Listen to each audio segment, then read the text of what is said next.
오늘 사도 바울은 본문에서 디모데에게 권면하는 말이죠. 근데 이 권면하는 말에서 교회의 지도자를 어떻게 존중해야 되는지 말하고 있습니다. 우리 17절을 다시 한번 읽어보겠습니다.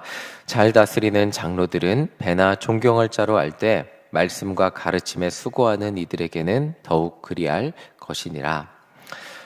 이 학자들에 따르면 여기에서 말하는 장로는 교회 내에서 지도자의 역할, 특별히 목사의 역할을 했을 것이라고 말을 하고 있습니다. 이해하기 쉽게 교회 내에서 지도적인 위치에서 성도를 지도하고 가르치는 역할을 하는 사람들이라고 생각하면 이해하기 쉬울 것 같습니다. 사도 바울은 잘 다스리는 장로들을 배나 존경해야 된다고 말하고 있습니다. 특별히 말씀과 가르침에 수고하는 장로들은 더욱 존경해야 함을 말하고 있습니다. 지도적인 위치에 서게 되는 것, 높은 자리에 선다고 사람들 앞에서 말할 수 있게 됐다고 좋아 보일 수 있겠지만 높은 자리에 서게 된다는 것은 동시에 많은 사람들의 기대와 실망, 또 비난을 감당해야 되는 자리에 서게 되는 것을 의미하기도 합니다.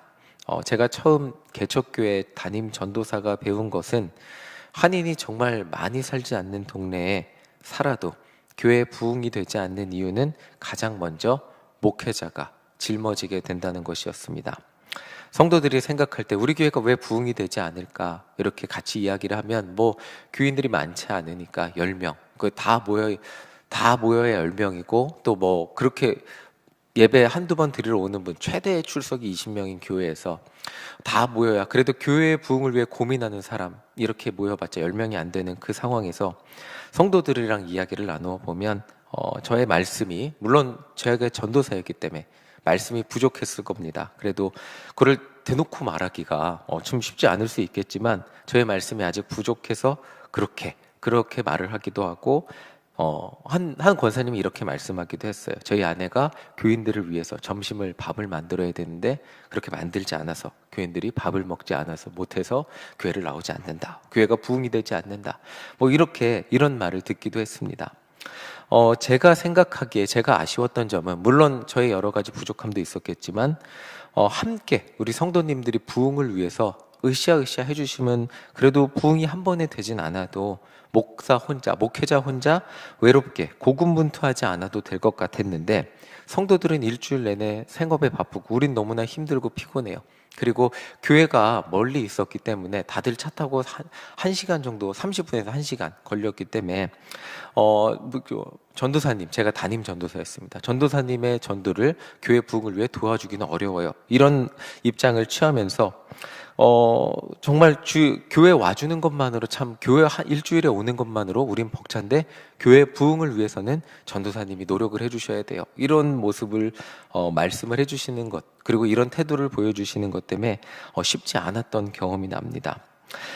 그냥 그저 제가 어떻게 해주길 바라고 그래서 제가 잘하면 교회 부흥이 되고 제가 아쉽기 때문에 목회자가 아쉽기 때문에 교회가 부흥이 안 되는 이런 이야기들을 들으면서 참 쉽지 않았던 기억이 납니다.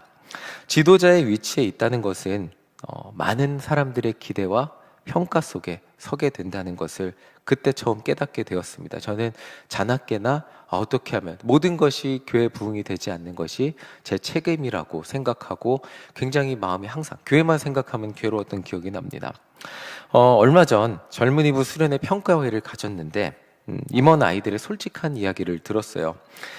참 교회 일정 가운데 수련회를 준비하니까 아이들이 기대하는 만큼 제가 다 못해줬던 게 있어서 미안하기도 했지만 솔직히 마음이 어렵기도 했습니다. 이 수련회라는 게 생각해 보시면 금요일 저녁부터 시작했는데 금요 예배 드리고 금요 기도회를 합니다. 그리고 아침에 일어나서 아침 예배를 드립니다. 점심을 먹고 오후에 프로그램 하나 하고 저녁 예배를 드립니다. 그러니까 아이들이 준비한 프로그램은 하나예요. 점심에. 그리고 제가 혼자 기도회, 아침 예배, 저녁 기도회, 그리고 그리고 그 다음날 주일 예배, 주일 젊은이부 예배 혼자서 했던 게 4개였기 때문에 제가 감당했던 시간이 많았지만 어쨌든 이 아이들의 솔직한 마음을 들으면서 기도회가 어땠는지 말씀이 어땠는지 아이들의 마음을 들으면서 참고가 되고 다음에 이렇게 하면 좋겠다라고 생각이 들기도 하지만 그래도 좋지 않은 이야기 아이들이 조금 말을 순화해서 하기도 하지만 그래도 그런 이야기를 들으면서 그대로 받아들이는 것이 쉽지만은 않았습니다. 자, 이게 지도자의 자리에 서게 되면, 뭔가 앞에 서게 되면, 어떤 일을 하게 되면 사람들의 어떤 평가와 어떤 반응을 감당해야 되는 자리에 서게 됨을 계속해서 느끼게 됩니다. 그런데 그 평가와 그런 사람들의 말이라는 것이 항상 좋은 말일 수만은 없습니다. 그 말들이 항상 와, 목사님 너무 좋았어요 라는 말만 들을 수 없다는 것을 깨닫게 됩니다. 때로는 어려운 말도 듣기도 하고 아쉬운 말도 듣게 되는데, 근데 그것들을 다 받아들이는 것이 쉽지 않다는 것 또한 경험하게 됩니다. 사도 바울은 이 17절을 보면 교회 내에서 지도자들을 어떻게 대해야 되는지 기본적인 자세를 말해주고 있어요. 평가와 판단의 대상이 아닌 기본적으로 존경의 대상이 되어야 함을 말해주고 있습니다. 누군가는 교회 일을 결정할 수밖에 없죠. 그 결정이라는 것이 모두를 만족시킬 수 없습니다. 사람들은 자신의 경험과 판단에 의해서 교회 지도자들의 결정과 어떤 교회 지도자들의 모습을 평가하고 판단하게 되죠. 목회자도 그렇고 장로님들도 그렇고 여러 지도적인 위치에 있는 사람들은 항상 평가와 판단의 자리에 있게 됩니다. 특별히 오늘날과 같이 유튜브가 발전하고 또 민주주의 사회에서 지도자의 자리에 있다는 것만으로 수많은 말을 들을 것을 감당해야 된다는 것을 보게 됩니다. 그러나 사도 바울은 교회에서 지도자의 자리에 있는 사람들을 우선적으로, 교회 지도자의 자리에 있는 사람 어떻게 우리가 바라봐야 될까? 존경의 대상으로 여기라고 말하고 있습니다. 잘하는지 못하는지 판단해서 이 사람은 조금 괜찮으니까 존경할 사람, 그리고 이 사람은 조금 못하니까 존경하지 않을 사람을 분류해서 그렇게 그 사람만 존경하라는 것이 아니라 일단 지도자의 자리에 있는 사람을 존경하되 잘 다스리는 장로들을 배나 존경하라고 말하고 있습니다. 교회의 지도자의 자리에 있다는 것은 언제나 평가와 비난, 심해지면 고발의 문제에 직면해야 되기도 합니다. 우리 19절을 함께 읽어보겠습니다. 19절입니다. 함께 읽겠습니다. 장로에 대한 고발은 두세 증인이 없으면 받지 말 것이요. 우리는 수많은 교회 갈등을 경험합니다. 또 심각한 교회의 이야기들을, 우리 교회는 너무나 화목하고 사랑이 넘치죠. 그런데 여러 교회 분쟁의 이야기들을, 다른 교회 이야기들을 들어서 아실 겁니다. 초대 교회에도 지도자들에 대한 호불호가 존재했고요. 그리고 지도자들의 관계에 따른 이런 것들이 고발이 존재했음을 알 수 있습니다.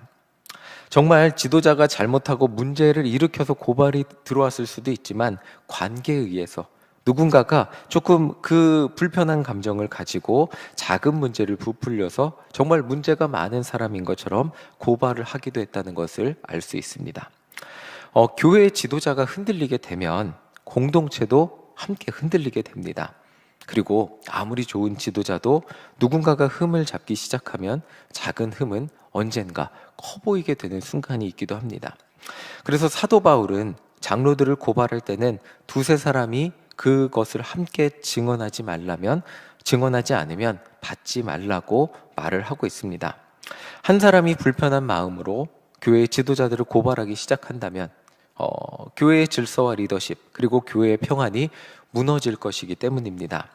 그러나 그렇다고 지도자니까 무조건 다 이렇게 품고 방어해야 된다, 그것도 아닙니다.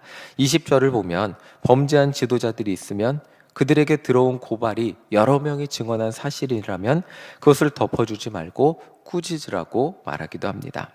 자, 이렇게 교회의 지도자는 먼저 우리가 교회의 리더십으로 세웠다면 우리가 그분들을 존경하고 따라야 함을 우리는 오늘 말씀을 통해 알 수 있습니다. 앞에 선다는 것, 누군가의 앞장서서 결정한다는 것, 특별히 이 자리에서 말씀을 전한다는 것은 어떤 우리의 기준에 의해서 오늘 말씀이 좋았어, 오늘 말씀이 안 좋았어, 이런 수많은 우리의 평가와 판단에 그런 것이 될 수 있겠지만, 그러나 우리가 먼저 생각해야 될 것은 교회의 지도 자리에 있다는 것은 우리가 먼저 그분들에게 대해야 될 태도는 존경이라는 것을, 존중이라는 것을 오늘 말씀을 통해 다시 한번 알려주고 있습니다. 자, 사도 바울은 이 말을 마치고 난 후에 마지막으로 5장의 마지막으로 디모데에게 개인적인 권면을 하고 있습니다.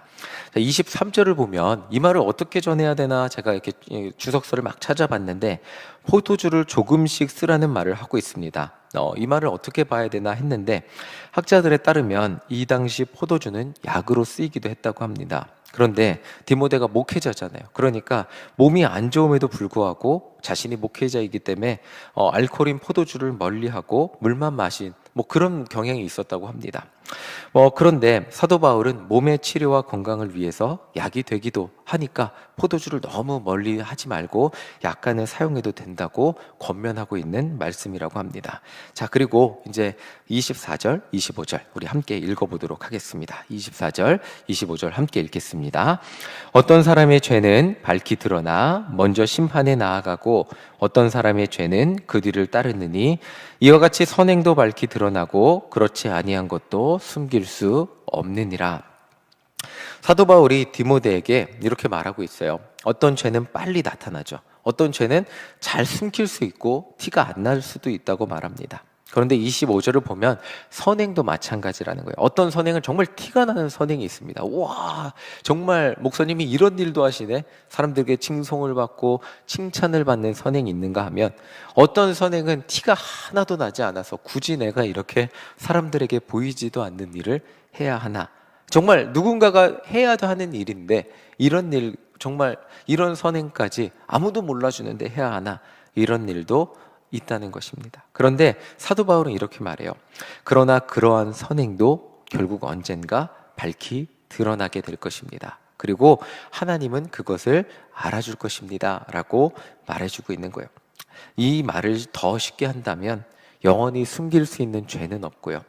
영원히 하나님이 알아주지 않는 선행도 없다는 것입니다. 우리가 선행을 하면 그 모든 것을 보시는 하나님이 언젠가 우리를 그 선행을 통해서 높여주실 것이고 우리가 죄를 지으면 당장은 숨겨지는 것 같이 보이고 아무 일도 없는 것 같고 하나님도 그 죄를 묻지 않으시는 것 같지만 언젠가 그 죄에 맞는 그 모습 심판을 우리에게 허락하는 날이 있다는 것입니다. 자, 오늘 말씀을 정리하며 목회자로서 교회에서 사역한다는 것은 항상 누군가의 평가와 판단의 자리에 서 있게 된다는 것을 다시 한번 생각해 보게 됩니다. 오늘 아주 작은이라고 표현할 수 없겠죠. 오늘 이 새벽 설교의 자리도 그리고 젊은이부의 자리도 정말 많은 것을 생각해 보게 됩니다. 그러나 더욱 중요한 것이 있다면 하나님 앞에 온전한 모습으로 내가 사명을 감당하고 있는가라는 것을 다시 한번 기억해 보게 됩니다. 하나님 앞에 제가 가릴 수 있는 것이 있을까? 당장 눈앞에 사람들의 기대에 맞춰서 어떤 칭찬을 위해 어떤 사람들의 기대를 만족시키기 위해 그것들을 하나하나 제 사명을 감당하다 보면 칭찬이 없다면 저에게는 언제나 지치게 될 것이고 곤고한 날이 찾아올게 될 거라는 생각을 해보게 됩니다. 칭찬보다 더 중요한 것이 있다면 드러나지 않아도 하나님의 일을 제가 해야 하는 일을 묵묵히 감당하는 것이 아닐까라는 생각해 보게 됩니다.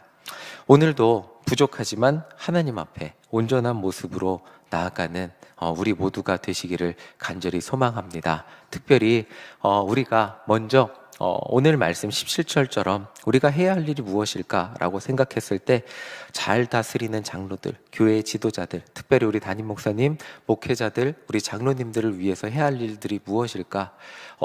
다른 교회와 다른 목회자와 비교하는 것일까? 다른 장로님들과 비교하는 것일까? 우리 교회는 참 부족하구나라고 탓하는 것일까? 그것이 아님을 우리는 알고 있습니다.